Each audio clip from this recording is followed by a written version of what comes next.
Jadi tanda-tanda kiamat itu ada besar, ada kecil.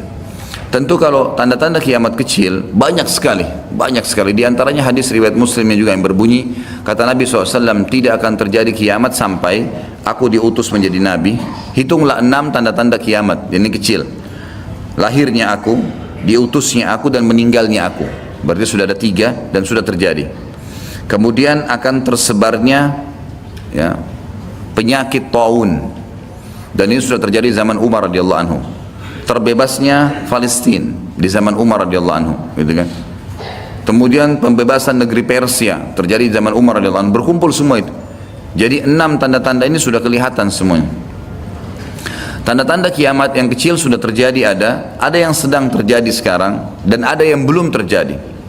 Kalau yang sedang terjadi seperti misalnya hadis Nabi SAW yang berbunyi, tidak akan terjadi kiamat sampai orang-orang mengganti nama-nama minuman keras dengan nama-nama lain. Contoh, seperti sekarang misalnya menggantinya dengan istilah-istilah lain. Ya nama inilah, ya merek itulah, ya cuman sekian 5% alkoholnya dan seterusnya. Hadis yang lain, tidak akan terjadi kiamat sampai zina tersebar, dianggap biasa, dan juga banyaknya laki-laki yang menyerupai perempuan, dan juga minuman keras dianggap sebagai minuman yang biasa. Hadis sahih semuanya. Jadi ini semua kita lihat depan mata kita, sedang terjadi, ya sedang terjadi.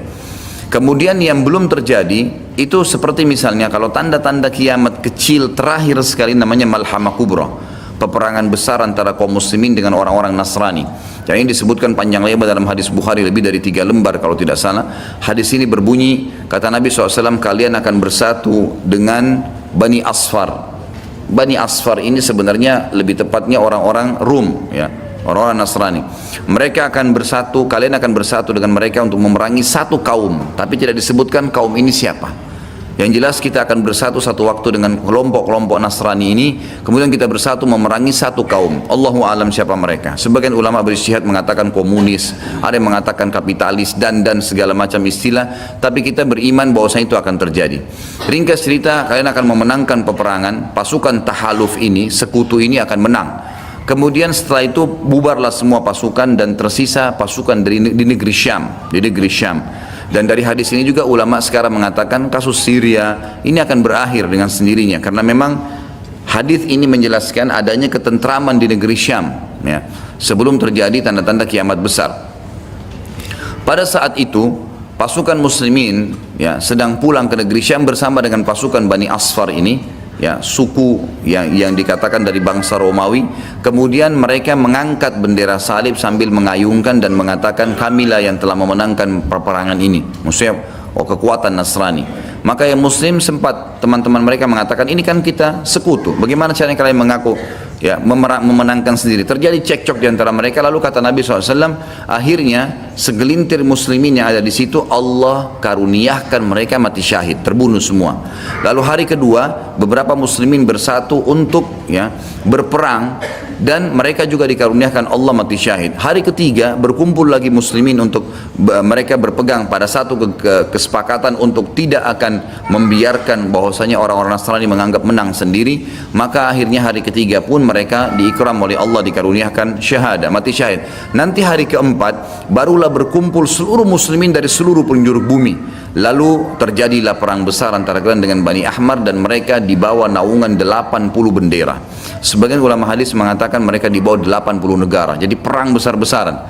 Dan di dalam kegiatan orang-orang Nasrani, di sebagian pastor dan pendeta, mereka menamakan akan terjadi nanti perang salib besar, puncak daripada penentuan siapa yang menang dan siapa yang kalah. Kita sebagai orang muslim bukan sedang memicu emosi untuk mempersiapkan diri, tapi memang ini hadis Nabi SAW, wahyu yang menyampaikan kita akan berperang melawan mereka, dan ini perang besar-besaran seluruh dunia akan terjadi. Maka kalian pun akan berperang, tapi tidak disebutkan waktunya berapa lama, sampai pasukan kalian menembus wilayah Rum dan kalian berhasil menjebolkan temboknya dengan takbir dan tasbih, berzikir. Dan tembok ini sebagian ulama mengatakan adalah Vatikan, karena memang satu-satunya markas orang-orang Nasrani yang menggunakan pintu gerbang, Kalau dibuka dianggap ada sebuah keputusan penting, kalau ditutup berarti sudah segala macam ya yang mereka kultuskan sekarang. Temboknya itu akan rubuh dengan takbirnya muslimin. Sebagian ulama hadis mengatakan karena banyaknya jumlah pasukan sampai akhirnya suara mereka begitu bergemuruh dan akhirnya meruntuhkan tembok itu. Allahu a'lam, itu makna hadis. Kemudian pada saat itulah syaitan, iblis menjelma jadi manusia lalu teriak di tengah-tengah pasukan muslimin berkata, wahai muslimin, Dajjal sudah keluar di tengah-tengah kalian. Dajjal sudah keluar di tengah-tengah kalian. Maka teriakan ini membuat pasukan muslimin, mereka tahu benar pada saat itu hadis Nabi SAW yang berbunyi, diriwayatkan Imam Bukhari Muslim, kalau kalian dengarkan Dajjal keluar di satu lokasi, maka selamatkanlah diri kalian walaupun ke gunung-gunung, gitu kan. Janganlah seseorang dari kalian berkata imannya kuat lalu dia sengaja menemui Dajjal, akhirnya dia menjadi pengikutnya. Jadi para mujahidin tahu masalah itu. Mereka bukan tidak berani, tapi mereka mengikuti sabda Nabi SAW. Maka mereka pun akhirnya pada pulang masing-masing. Kata Nabi SAW, mereka pun bubar ke wilayah masing-masing. Pada saat mereka tiba di wilayahnya, ternyata Dajjal tidak ada. Itu berita dusta. Dan pada saat itulah Dajjal keluar. Pada saat itulah Dajjal keluar. Dan Dajjal adalah tanda-tanda kiamat besar yang pertama. Tanda-tanda kiamat besar yang pertama. Jadi ini akan terjadi.